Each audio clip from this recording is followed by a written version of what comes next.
Welcome to my friends in my YouTube channel. हम लोगों ने पिछले वीडियो में तुगलक वंश के बारे में देख चुका था। अब हम लोग दिल्ली सल्तनत के अंदर लोधी वंश के बारे में देखेंगे। तो आज हम लोग लोधी वंश के बारे में पढ़ेंगे। तो हमारा आज का टॉपिक है लोधी वंश। ऊपर में लिखा हुआ है लोधी वंश। लोधी वंश का संस्थापक कौन था? बेसिकली एग्ज़ाम में पूछा जाता है कि उसका संस्थापक कौन है, किसी वंश का संस्थापक कौन है और अंतिम शासक कौन है। तो आज लोधी वंश का देखेंगे हम लोग। लोधी वंश का संस्थापक कौन थे? बहलोल लोधी थे। उसने कब स्थापना किया था? 1451 ईस्वी में स्थापना किया था। वह बहलोल शाह जकाजी के नाम से भी जाना जाता था। और बहलोल लोधी और किस नाम से जाना जाता है? बहलोल शाह गाजी के नाम से भी दिल्ली नाम से जाना जाता है। और दिल्ली के सिंहासन पर इसी नाम से क्या हुआ था, वो बैठा था तथा अपने नाम का खुतबा भी पढ़वाया था। खुतबा का मतलब होता है खुद का प्रवचन कराना, अपने बारे में डींग हकवाना। सबसे मतलब जो खुद का बड़ाई करवाता है उसे कहते हैं खुतबा पढ़वाना। इसकी सबसे महत्वपूर्ण विजय क्या था कि इसके सबसे महत्वपूर्ण विजय जौनपुर की विजय थी। अब आगे लिखा हुआ है कि बहलोल लोधी ने हिंदुओं के प्रति धार्मिक कट्टरता का व्यवहार नहीं किया। बहलोल लोधी ने हिंदुओं के प्रति धार्मिक कट्टरता का व्यवहार नहीं किया, मतलब कि हिंदुओं के प्रति वो क्या थे? विनम्र थे। तो ये बात यहाँ पे लिखा हुआ है, मैं अंडरलाइन कर दे रहा हूँ। अब अगला लिखा है कि उसके दरबार में कई प्रतिष्ठित विद्वान या फिर हिंदू सरदार थे। अब मैंने दिल्ली सल्तनत के अंदर जितने भी वंश के बारे में पढ़ा था, सारे वंश के अंदर जो शासक थे उसके दरबार में कई प्रकार के इबन बतूता, फरिश्ता, बर्नी और बहुत सारे थे जो उसके दरबार के प्रतिष्ठित क्या थे? विद्वान थे, कवि थे। तो यहाँ पे भी बहलोल लोधी जो है उनके दरबार पे भी कई प्रतिष्ठित हिंदू सरदार थे, जिसमें से कौन थे? राय करण सिंह, राय प्रताप सिंह, राय नरसिंह, राय त्रिलोकचंद्र और राय दादू। ये क्या थे? उनके प्रतिष्ठित हिंदू सरदार थे। उसने बहलोल सिक्का चलाया जो उत्तर भारत में अकबर से पूर्व विनिमय का मुख्य साधन था। अब यहाँ पे लिखा है कि बहलोल ने जो सिक्का चलाया था वह उत्तर भारत के अकबर से पूर्व विनिमय का मुख्य साधन था। अकबर ने जो सिक्का चलाया था उसके पहले बहलोल लोधी ने जो सिक्का चलाया था वो उनके द्वारा चलाया गया जो सिक्का था वो विनिमय का मुख्य साधन था। किसी भी वस्तु का आदान प्रदान करने में जो सिक्का यूज़ होता था वो बहलोल सिक्का का यूज़ होता था। कब? अकबर के शासन से पूर्व। बहलोल लोधी ने अपने मृत्यु से पहले ही अपने तीसरे पुत्र निज़ाम खां को अपना उत्तराधिकारी नियुक्त करा, किंतु कुछ सरदारों ने इसका विरोध किया, जिसका मुख्य कारण यह था कि निज़ाम खां का माँ जो थी वो जेबाद एक सुनार की पुत्री थी। तो ये बात भी आपको ध्यान में रखना है कि जो बहलोल लोधी थे उसने क्या किया था? बहलोल लोधी ने अपने तीसरे पुत्र निज़ाम खां को अपना उत्तराधिकारी नियुक्त कर दिया था। उत्तराधिकारी का मतलब क्या होता है कि उनके मरणोपरांत, मरने के बाद उस राज्य का जो शासक बनेगा वो कौन बनेगा? जो उसके द्वारा नियुक्त किया गया उत्तराधिकारी था वे बनेंगे। लेकिन इसके विरुद्ध में कुछ सरदार जो थे वो क्या थे? इसके विरोध में थे। क्यों थे? क्योंकि निज़ाम खां की जो माँ थी वो जेबाद एक सुनार की पुत्री थी। आगे लिखा है कि कुछ शक्तिशाली सरदारों ने निज़ाम खां का साथ दिया और 17 जुलाई 1489 ईस्वी को निज़ाम खां सुल्तान सिकंदर शाह के नाम से सिंहासन पर बैठा था। तो कुछ सरदारों ने इसका विरोध किया लेकिन कुछ सरदारों ने इसका समर्थन किया, और जिन्होंने समर्थन किया उसी के अनुसार वह 17 जुलाई 1489 ईस्वी को निज़ाम खां सुल्तान सिकंदर शाह के नाम से किस नाम से? सुल्तान सिकंदर शाह के नाम से सिंहासन पर बैठा दिल्ली सल्तनत के अंदर। अब देखते हैं अगला वीडियो में क्या लिखा है कि कुछ शक्तिशाली शासकों ने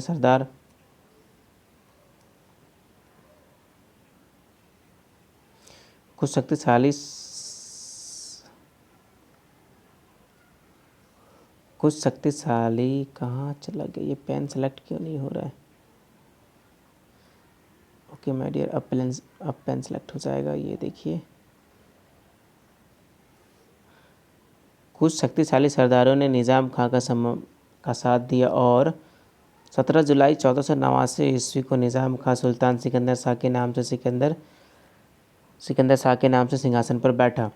वह बहलोल तो वह जो लोदी वंश का जो महानतम शासक था, पहलवान लोदी के द्वारा जो स्थापित किया था लोदी वंश, उस वंश का वो क्या था, महानतम शासक था। 1504 ईस्वी में सिकंदर लोदी ने राजस्थान के शासकों पर नियंत्रण का ध्येय से यमुना नदी के किनारे आगरा नामक नवीन नगर बसाया और इसे ही अपना राजधानी बनाया।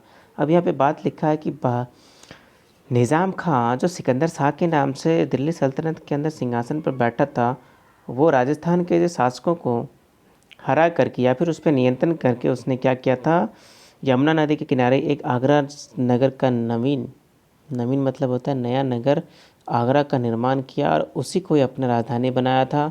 सिकंदर शाह अत्यधिक परिश्रमी, उदार एवं न्यायप्रिय शासक था। कैसा शासक था वो? उदार था, न्यायप्रिय था और अत्यधिक परिश्रमी भी था। उसने कृषि और व्यापार की उन्नति के लिए प्रयत्न किया। नाप का पैमाना गज सिकंदरी, उसने एक नाप का पैमाना, सब शासक लगभग देख सकते हैं। अलाउद्दीन खिलजी ने, दीवान ने क्या किया था, मुस्तक राज का स्थापना किया था। दीवान वजारत का स्थापना किसने किया था? फिरोज शाह तुगलक ने किया था। फिर यहाँ पे लिखा है कि नाप का पैमाना गज सिकंदरी, ये बात आपको ध्यान देना है कि नाप का पैमाना गज सिकंदरी का स्थापना किसने किया था? तो सिकंदर शाह ने किया था, निज़ाम खां ने किया था। उसी के समय में आरंभ हुआ था ये कृषि के क्षेत्र का नाप करना, गज सिकंदरी। उसने निर्धन के लिए क्या किया था? उसने निर्धन के लिए मुफ्त भोजन की व्यवस्था की थी। उसने मुहर्रम में तजिया निकालना बंद कर दिया तथा पीरों और संतों की मज़ारों पर मुस्लिम स्त्रियों के जाने पर रोक लगा दिया।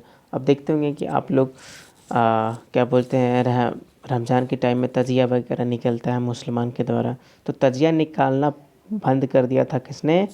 सिकंदर शाह ने। निज़ाम खां ने बंद कर दिया था, लेकिन और उसमें क्या ऐड कर दिया था कि किसी भी स्त्रियों को पीर और संतों की मज़ार पर मुस्लिम स्त्रियों को जाने पर रोक लगा दिया। तो वो मस्जिद पे नहीं जा सकते थे, स्त्रियां मस्जिद पे नहीं जा सकते थे। उसके समय में योग्य व्यक्तियों की एक सूची बनाकर प्रत्येक 6 माह पश्चात उसके सामने प्रस्तुत की जाती थी। वह उन्हें शिक्षित और विद्वान था। तो यहाँ पे एक बात लिखा है कि सिकंदर शाह, निज़ाम खां जो था वो एक शिक्षित और विद्वान व्यक्ति था। उसके सामने योग्य व्यक्तियों की एक सूची, मतलब जो उसके राज्य के अंदर जो भी प्रतिष्ठित थे, जो भी योग्य थे किसी भी काम को लेकर के, किसी भी क्षेत्र में, उनका एक सूची बना करके उसके सामने पेश किया जाता था और उन लोगों का क्या किया जाता था, उन लोगों का उन क्षेत्रों में उपयोग किया जाता था, उनको उन क्षेत्रों में काम दिया जाता था। अब देखते हैं नेक्स्ट स्लाइड में क्या लिखा है मेरे दोस्तों, कि उसके स्वयं के आदेश से एक आयुर्वेदिक ग्रंथ का फारसी में अनुवाद किया गया था। सिकंदर शाह जो था, यहाँ पर जो लिखा हुआ है सिकंदर शाह या फिर निज़ाम खां, उसके स्वयं के आदेश में एक आयुर्वेदिक ग्रंथ का अनुवाद किस में किया गया था? फारसी में किया गया था। ये बात भी आपको ध्यान में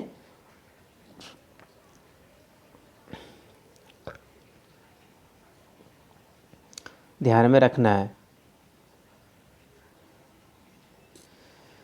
उसके स्वयं के आदेश से, ये तो दिख ही नहीं रहा है,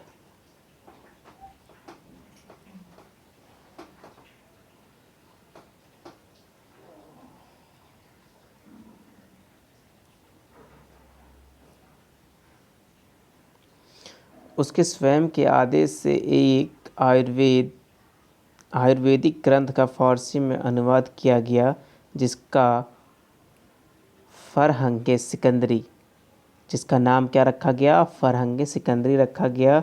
उसके समय में गायन विद्या के श्रेष्ठ ग्रंथ लज्जत सिकंदर शाही की स्थापना हुई थी या फिर उसकी रचना हुई थी। तो उसके समय में गायन विद्या की एक श्रेष्ठ ग्रंथ, क्या नाम था उसका? लज्जत सिकंदर शाही का स्थापना हुआ था या फिर रचना हुआ था। सिकंदर लोदी ने कविताएं, सिकंदर लोदी जो थे वो क्या करते थे? कविताएं लिखते थे। सुल्तान सिकंदर ने अनाज से जकात, संपत्ति कर समाप्त कर दिया। अब सिकंदर शाही एक दिल्ली सल्तनत के अंदर एक ऐसा शासक था जिसने क्या किया था कि अनाज से कोई भी कर, किसी भी प्रकार का कर क्या किया था, उसने समाप्त कर दिया था। 1518 ईस्वी में महाराणा संगा और इब्राहिम लोदी के मध्य। अब देखिए क्वेश्चन सीधा बनाया जा सकता है कि खतौली का जो युद्ध हुआ था वो कब हुआ था?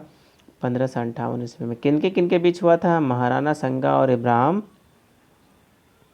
लोदी के बीच में हुआ था। और वो कौन सा युद्ध था? खतौली का युद्ध था। खतौली का जो युद्ध हुआ था वो महाराणा संगा और इब्राहिम लोदी के बीच हुआ था। इस युद्ध में इब्राहिम लोदी पराजित हुआ था। यहाँ पे लिखा है कि इस युद्ध में इब्राहिम लोदी पराजित हुआ था, इब्राहिम लोदी पराजित हुआ था। और पानीपत का जो प्रथम युद्ध था, 21 अप्रैल 1526 को बाबर और इब्राहिम लोदी के मध्य ये पानीपत का प्रथम युद्ध हुआ था। कब हुआ था? 21 अप्रैल 1526 ईस्वी को हुआ था। अब इसमें क्या हुआ था कि बाबर के योग्य सेनापति, श्रेष्ठ युद्ध नीति और तोप खाने के कारण इब्राहिम लोदी पराजित हुए और युद्ध स्थल में मारा गया। अब दिल्ली सल्तनत के अंदर वो भारत का पहला मुस्लिम शासक था जो युद्ध स्थल में ही मारा गया था। वो कौन था? इब्राहिम लोदी था। फरिश्ता के अनुसार, मेरे दोस्तों, फरिश्ता के अनुसार वह मृत्युपरांत लड़ा और एक सैनिक की भांति मारा गया। फरिश्ता जो थे उन्होंने यह लिखा है कि जो इब्राहिम लोदी थे वो एक सैनिक के भांति क्या किया था? लड़ाई किया था और मृत्यु को प्राप्त किया था। लेकिन न आमद, क्या लिखा हुआ है? न आमद उल्ला जो थे उनके अनुसार से सुल्तान इब्राहिम लोदी जो थे, सुल्तान इब्राहिम लोदी के अतिरिक्त भारत का अन्य कोई अन्य शासक या फिर सुल्तान जो युद्ध स्थल पर मारा गया था। मतलब कि इब्राहिम लोदी से पहले कोई भी ऐसा शासक नहीं था भारत में जो क्या हुआ था? युद्ध स्थल में मारा गया था। अब आगे लिखा हुआ है, नेक्स्ट स्लाइड देखते हैं। नेक्स्ट स्लाइड में लिखा हुआ है कि 1518 ईस्वी में महाराणा संगा और इब्राहिम लोदी, मैंने ये बात बताया कि खतौली का युद्ध जो हुआ था वो कब हुआ था? 1518 ईस्वी में हुआ था महाराणा संगा और इब्राहिम लोदी के बीच में, जिसमें इब्राहिम लोदी का क्या हुआ था मेरे दोस्तों? हार हुआ था। इस युद्ध में इब्राहिम लोदी पराजित हुआ था, ये मैंने आपको बताया। पानीपत का प्रथम युद्ध 21 अप्रैल 1526 ईस्वी में हुआ था बाबर और इब्राहिम लोदी के बीच में। और हार किसका हुआ था? इब्राहिम लोदी का। और इब्राहिम लोदी एक ऐसे भारतीय शासक थे दिल्ली सल्तनत के अंदर जो युद्ध स्थल पर मारा गया था। ये मैंने यहाँ पे भी आपको लिख के दिखाया कि फरिश्ता के अनुसार वह मृत्यु उपरांत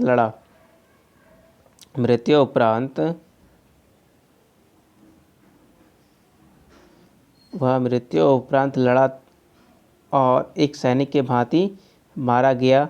नाम उत्तल, क्या लिखा हुआ है?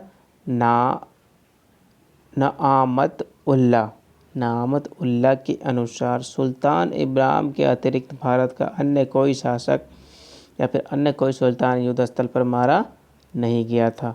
तो ये था इब्राहिम लोदी के बारे में या फिर लोदी वंश के बारे में। तो लोदी वंश का संस्थापक कौन था? बहलोल लोदी था। अंतिम शासक कौन था? इब्राहिम लोदी था। तो ये बात आपको ध्यान में रखना है। मैं इसके कुछ क्वेश्चंस भी आपको दिखा दे रहा हूँ।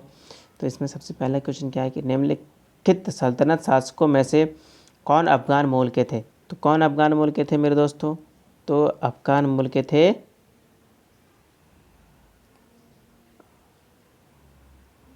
अफगान मुल्क के कौन थे मेरे दोस्तों? तो अफगान मुल्क के जो थे वो कौन थे? तुगलक नहीं, लोदी थे। अफगान मुल्क के कौन थे? लोदी थे। ये बात आपको ध्यान रखना है।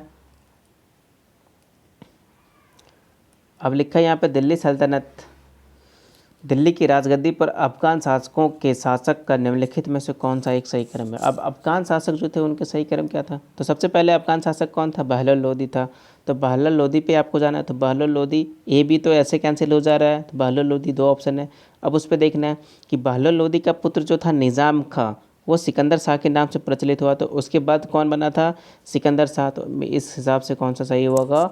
Option number C. ये बात भी आपको ध्यान रखना है। और लास्ट में कौन था? इब्राहिम लोदी था। अफगान शासकों में का जो सही कालानुक्रम है वो कौन सा है? Option number C, Bahlol Lodi, Sikandar Shah और इब्राहिम लोदी। ये बात भी आपको ध्यान रखना है। चलते हैं नेक्स्ट स्लाइड में। दिए गए मानचित्र किस लोदी सुल्तान से संबंधित है? और मानचित्र में ए से चिन्हित स्थान किसी नगर की निरूपित करता है, किसी नगर को निरूपित करता है। तो किस नगर को निरूपित करता है? तो ये बात आपको ध्यान रखना है, बहलोल लोधी जो थे जौनपुर का, वो उसे निरूपित करता है। क्वेश्चन नंबर स्लाइड 6 के बाद स्लाइड 7 में जाते हैं। महाराणा संगा ने इब्राहिम लोधी को किस युद्ध में पराजित किया था? तो मैंने आपको बताया था 1518 ईस्वी में खतौली का युद्ध हुआ था। उसी युद्ध में महाराणा संगा ने इब्राहिम लोधी को पराजित किया था। निम्नलिखित में से किस सुल्तान ने एक नगर बसाया जहां अब आगरा बसा हुआ है? बताइए किसने बसाया था? सिकंदर लोधी ने बसाया था मेरे दोस्तों। सिकंदर लोधी जो था वो कौन था? बहलोल लोधी का तीसरा पुत्र या फिर उत्तराधिकारी उसका था। ये बात भी आपको ध्यान में रखना है। फिर अगला क्वेश्चन है, आगरा नगर की स्थापना किस शासक ने किया? किस शासक ने किया? सिकंदर लोधी ने किया। निम्नलिखित में से किसने आगरा की स्थापना की थी? सिकंदर लोधी ने की। फिर अगला, किस मध्ययुगीन सुल्तान को आगरा शहर का नींव ढालने एवं उसे सल्तनत की राजधानी बनाने का श्रेय जाता है? सिकंदर लोधी। निम्नलिखित में से किसने आगरा की स्थापना की थी? सिकंदर लोधी ने। एक ही क्वेश्चन को बार बार घुमा घुमा के पूछा जा रहा है। निम्नलिखित सुल्तानों में से कौन अन्न के ऊपर कर समाप्त करने के लिए जाना जाता है? तो अन्न के ऊपर कर समाप्त करने के लिए कौन सा शासक को जाना जाता है? सिकंदर लोधी को जाना जाता है। निम्नलिखित वंशों ने किस क्रम में दिल्ली पर शासन किया था? नीचे दिए गए कुट में सही उत्तर बताइए। तो सबसे पहले किसने किया था? गुलाम वंश ने किया था। उसके बाद खिलजी वंश ने, उसके बाद सैयद, उसके बाद ही लोधी। तो 4-1-3-2 ऑप्शन नंबर डी हमारा सही हो जाएगा। सबसे पहले गुलाम वंश, उसके बाद खिलजी, सैयद और लोधी। गुल खिला तो सुगंध लो। गुलाम वंश, खिलजी वंश, सैयद वंश और लोधी वंश, ये बात आपको ध्यान में रखना है। फिर नेक्स्ट क्वेश्चन है मेरे दोस्तों, स्लाइड नंबर 12। तो इतना ही क्वेश्चन है, आपको ये बात ध्यान में रखना है।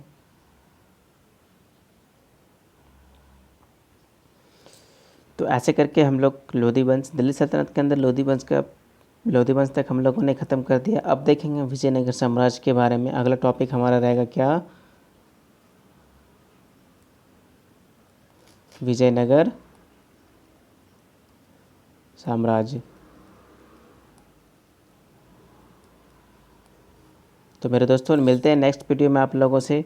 आप लोग इसी तरह वीडियो को वॉच करते रहें और जो भी बातें हैं, जो भी आपको बताया गया है इस वीडियो के अंदर, वो आप सुने, नोट करें। मैं इसका PDF अपने टेलीग्राम चैनल पर डाल दूंगा, आप वहां से जाकर के नोट कर सकते हैं अगर आपको वीडियो से लिखने में कोई प्रॉब्लम हो रहा है तो। बाकी अगर आपको कोई प्रॉब्लम नहीं हो रहा तो आप इस वीडियो में ही बने रहें और इसी से नोट कर सकते हैं वीडियो पॉज करके। अगर आपको कोई दिक्कत होता है तो मैं अपने टेलीग्राम चैनल का लिंक डिस्क्रिप्शन पे दे दिया हूँ, आप उनसे डाउनलोड करके लिख सकते हैं। और मेरे दोस्तों किसी भी चीज़ को पहले सुनिए, समझिए, उसके बाद उसे इम्प्लीमेंट कीजिए, वो आपको ज़रूरी समझ में आएगा।